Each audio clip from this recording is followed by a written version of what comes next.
इस प्रांगण में बैठ करके हम एक ऐसा पर्व मना रहे हैं जो भारत में ही नहीं बल्कि पूरे विश्व में जो गुरु भक्त लोग होते हैं इसको मनाया जाता है। तो तिरछा होता ना। हाँ बस सही। हम लोग तिरछे को भी अपने समाज में अपने क्षेत्र में और अपने परिवार संबंधित अनेकों त्योहार मनाते हैं, परंतु दुनिया में एक ऐसा त्योहार है जो पूरे विश्व में मनाया जाता है और वह है गुरु पूर्णिमा का त्योहार। यह त्योहार गुरु भक्तों के लिए अत्यंत महत्वपूर्ण होता है। इस त्योहार को गुरु भक्त लोग बड़े धूमधाम से दूर दराज से चल करके और गुरु दरबार में आकर के गुरु के पास आकर के इसको मनाते हैं। इसलिए आप सब धन्यवाद के पात्र हैं जो आप इतनी शंका में आकर के संत महात्माओं के दर्शन, गुरु के दर्शन और अपने जीवन कल्याण की भैया, क्योंकि गुरु पूर्णिमा का त्योहार एक भक्त सज्जनों के लिए बहुत महत्वपूर्ण त्योहार है। इस त्योहार को इतनी धूमधाम से मनाया जाता है कि वह आदमी के जीवन में एक महोत्सव बन जाता है, एक ऐसा उत्सव बन जाता है जिससे आदमी के जीवन में आध्यात्मिक ज्ञान शुरू होता है। इस गुरु पूर्णिमा को क्यों मनाया जाता है? गुरु पूर्णिमा को इसलिए मनाया जाता है कि भक्त या कोई भी मनुष्य अपने 3 प्रकार के कर्म अपने शरीर से, मन से, वचन से और कर्म से करता है। ध्यान दीजिए, मनुष्य 3 प्रकार के कर्म 3 जगह से करता है। मन से करता है, वचन से करता है और शरीर से करता है। मन से कर्म करता है आदमी, दूसरों के साथ में ईर्ष्या करता है, द्वेष करता है, क्रोध करता है, मान अपमान करता है। वचन से आदमी गाली देता है, निंदा करता है, झूठ बोलता है। शरीर से चोरी करता है, हिंसा करता है, व्यभिचार करता है। इसलिए मनुष्य इस शरीर के संबंध से 10 दोषों को बनाता है और 10 दोषों से 3 कर्म बन जाते हैं। 3 कर्म कौन कौन से होते हैं? 3 कर्म होते हैं मनसा, वाचा और कर्मणा। मन के, वचन के और कर्म के। इनसे 3 प्रकार के ताप बनते हैं जो आदमी के जीवन में दुख देते हैं। और यहीं तक नहीं, जब तक उनका संस्कार हमारे अंतःकरण में पड़ा रहता है तब तक वे दुख देते हैं। इसलिए मनुष्य इन पर चिंतन नहीं कर पाता, विचार नहीं कर पाता और विचार न करने के कारण ही आदमी अपने जीवन में दुख भोगता रहता है। इसलिए सदगुरु कबीर साहिब की रचना सदग्रंथ बीजक, और बीजक में सदगुरु कबीर साहिब ने एक साखी के माध्यम से हमें दिशा निर्देश दिया है। साहिब जी कहते, जाको सदगुरु ना मिला व्याकुल 2 दिश धाय, आँखी ने सूझे बावरा घर जरे भूर भुताए। जिन लोगों के जीवन में सदगुरु नहीं मिलते हैं, संत महात्मा नहीं मिल पाते, उनके जीवन में क्या मिलता है? धीरे धीरे उन लोगों के जीवन में क्या मिलता है? क्योंकि सदगुरु के पास जाते हैं जिज्ञासु, सदगुरु के पास वे लोग जाते हैं जो अपने जीवन में आध्यात्मिक और भौतिक दोनों प्रकार की उन्नति करना चाहते हैं, क्योंकि संसार में दो क्षेत्र है। एक क्षेत्र वह क्षेत्र है जिसे हम भौतिक क्षेत्र कहते हैं। भौतिक में आपके प्राणियों और पदार्थ, धन संपत्ति, ऐश्वर्या, ये सारी चीजें आ जाती है। और आध्यात्मिक क्षेत्र में आपकी आती है चैतन्य आत्मा, जो हमारे गट में बैठी है, जिसे सदगुरु कबीर साहब ने साहिब शब्द कहा है, साहिब से संबोधन किया है। इसलिए इसको समझना बहुत अनिवार्य उन लोगों के लिए होता है जो जिज्ञासु होते हैं। साहिब कहते हैं, जाको सदगुरु ना मिला, जिनको गुरु नहीं मिल पाते, उन लोगों के जीवन को देखिए। उनके जीवन में कितना प्रकाश है। और जो सदगुरु संतों के पास बैठे अथवा सदगुरु संतों से अपना प्रेम रखते हैं और उनसे ज्ञान उपलब्ध करते हैं, तो उनके जीवन में कितनी उन्नति होती है, उनका जीवन कैसा होता है। क्योंकि संतों के पास बैठने से, सदगुरु के पास बैठने से हमारे जीवन में आध्यात्मिक और भौतिक ज्ञान दोनों प्रकार का ज्ञान मिलता है। हमें पता चलता है कि हम कौन हैं, यह मानव जीवन किसने मिला है, इस जीवन का उद्देश्य क्या है, जिस जगत को हम देखते हैं जगत कैसा है, इसका स्वरूप क्या है, हम दुखी क्यों हैं, हमारा बंधन क्या है, हमें खाना क्या चाहिए, हमें क्या नहीं खाना चाहिए। इस पर पूर्णता विवेक संत महात्माओं की संगति करने के बाद जब हमारा विवेक जागृत होता है, तब हम इस पर निर्णय लेते हैं। इसलिए हम संत गुरु की शरण में जाते हैं। और जो व्यक्ति संतों की शरण में नहीं जाता, वह आदमी के जीवन में दुख, समस्या, पीड़ा, उसके जीवन में न खाने का ढंग, न पीने का, न बैठने का, न चलने का, न बोलने का, क्योंकि उसने अपने जीवन को सजाया नहीं, संवारा नहीं। उसने अपने जीवन में धर्म भक्ति जैसी वस्तु को समझा नहीं, अपने जीवन को नहीं समझ पाया, जो इतना पावरफुल मानव जीवन मिला है। आप लोग जानते हैं मनुष्य जीवन कितना साफ, सुंदर और निर्मल जीवन है। इसको प्राप्त करने के लिए पुराणों में तो ऐसा लिखा, देवता लोग भी तरसते हैं। लेकिन आप किसी भी ग्रंथ को उठाइए, किसी भी विचारक से सुनिए, तो इस बात को स्वीकारते हैं कि मानव जीवन सर्वोपरि जीवन है।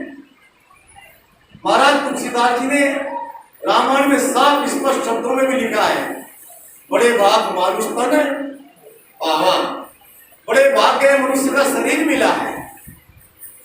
क्योंकि मनुष्य क्या शरीर, क्या साधन, धाम, मोक्ष का द्वारा। मानव जीवन एक कल्याण होने की भूमिका है, जहां पर मनुष्य अपने जीवन में कल्याण को प्राप्त हो सकता है, ऐसी भूमिका है। यहाँ पर ही मनुष्य संतों के पास जा सकता है और उनकी संगति कर सकता है, उनकी सत्संगति के द्वारा अपने आप को समझ सकता है, जान सकता है। अपने जीवन में दुख कहाँ है, दर्द कहाँ है, रुकावटें कहाँ है, इसको समझ सकता है। अपने जीवन की वासना को समझ सकता है, कामना को समझ सकता है, ब्रह्म पाखंड और मानंदी को समझ सकता है, और उसे समझ के उसका परित्याग भी कर सकता है। लेकिन यह सौभाग्य केवल मनुष्य को मिला है, और सभी मनुष्य को नहीं मिला है। केवल उस मनुष्य को मिला है जो मनुष्य सत्संग में बैठ करके अपने जीवन का कल्याण करना चाहते हैं, जो जिज्ञासु हो। क्योंकि जिज्ञासु के जीवन में ही इन सब वस्तुओं का प्रादुर्भाव हो सकता है। और जो जिज्ञासु नहीं है, उनके पास कितना भी सत्संग होता हो, उनके पास कितनी भी समझदारी हो,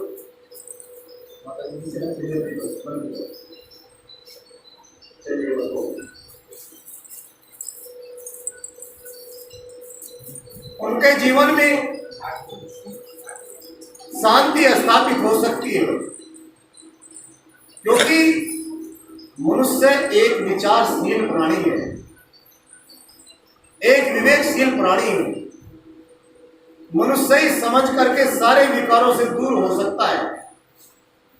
मनुष्य ही समझ करके सत्संग के ज्ञान के द्वारा, संतों के बोध के द्वारा अपने जीवन में सुख शांति को उपलब्ध हो सकता है।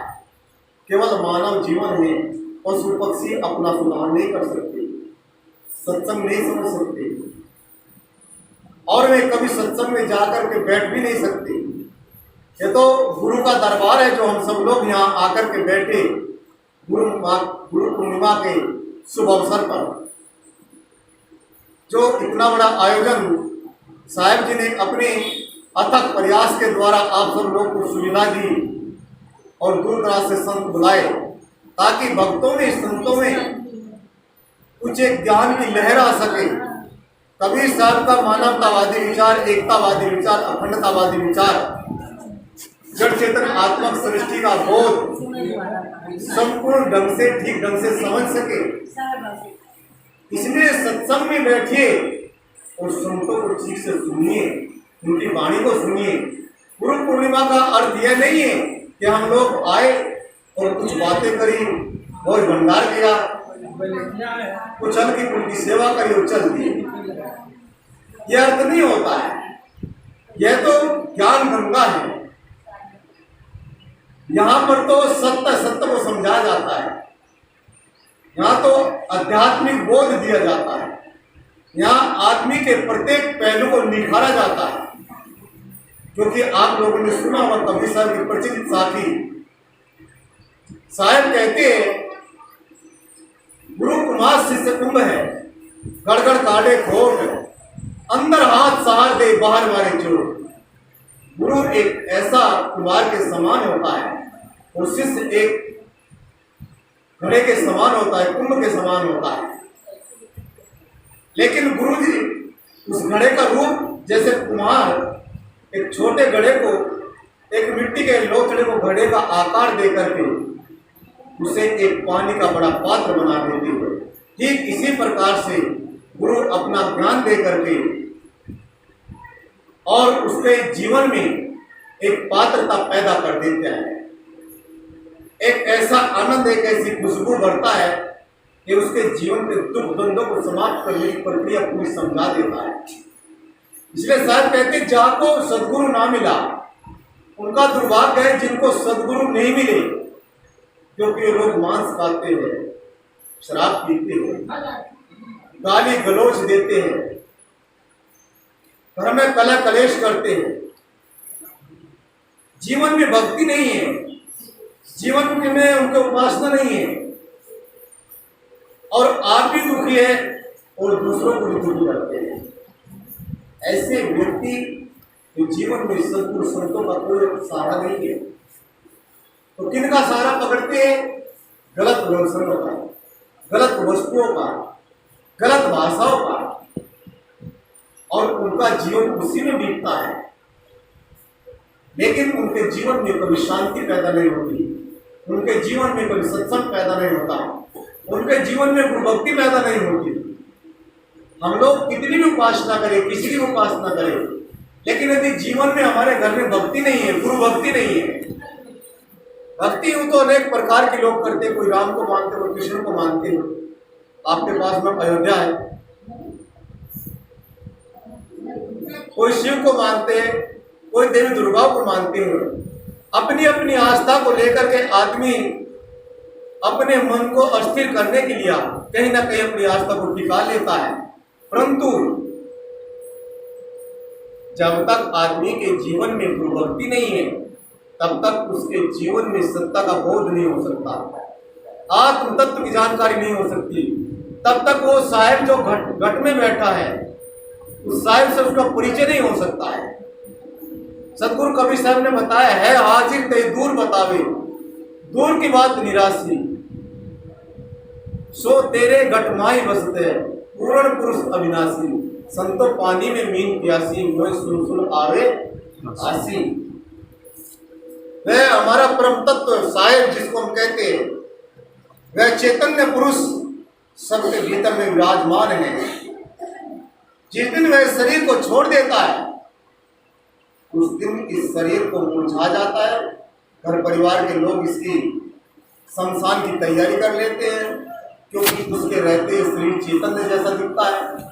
उसके रहते ही सारे रिश्ते नाते गोते खड़े रहते हैं और उसके निकल जाने के बाद ये शरीर जमीन पर गिर जाता है। फिर सारा संबंध संसार से टूट जाता है, कोई संबंध नहीं रहता है। इसलिए हमें गुरु की शरण में जाना चाहिए, गुरु के पास बैठना चाहिए। अपने जीवन में जितनी भी समस्या आती है वह अपने गुरु के सामने रखना चाहिए। और ये गुरु पूर्णिमा का त्योहार, इसके समय पर तो अपने मन वचन कर्म से जो भी हमने नैतिक अनैतिक कर्म किए, नैतिक कर्म करते हुए भी या अनैतिक कर्म हमारे से हो गई है, उन कर्मों की क्षमा याचना गुरु के पास जाकर के करनी चाहिए। जैसे आप लोगों ने सुना होगा कि हवन में जो हम लोग कुछ वस्तु डालते हैं वह स्वाह हो जाती है। ऐसे गुरु के ज्ञान के हवन में, यज्ञ में जब हम अपने मनोविकारों को चढ़ा देते हैं तो उनका गुरु समाधान देकर के उनका भंजन करता है, एक उपाय बताता, तरीका बताता है। इसलिए गुरु भक्ति कर देते हैं सकल पाप का नाश, जैसे चिंगी आग की पड़ी पुरानी घास। गुरु भक्ति ही सारे पापों का नाश कर सकती है। अन्य भक्ति जड़ भक्ति कहलाती है और गुरु भक्ति चेतन भक्ति कहलाती है। इस संसार में दो ही प्रकार की भक्ति है, एक जड़ आत्मक भक्ति और दूसरी चेतनात्मक भक्ति।